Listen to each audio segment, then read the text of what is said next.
Hi, welcome back. This is Maths 3000. So today I'm going to show you how to use the A&S key on a Casio scientific calculator. This is a very useful key for retrieving a lost answer on your calculator, because the calculator always remembers the last answer that you've typed in on your calculator.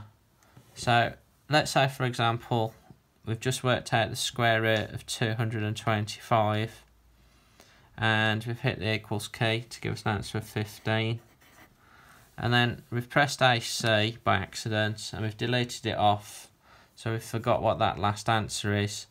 Then if we press A and S, we can get this answer quickly back up if we just press the equals, which gives us 15.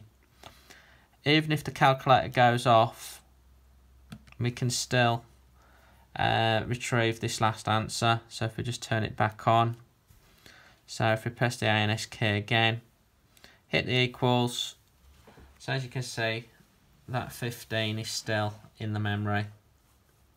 If you like this video, make sure you like it and also subscribe to my channel. Thanks for watching.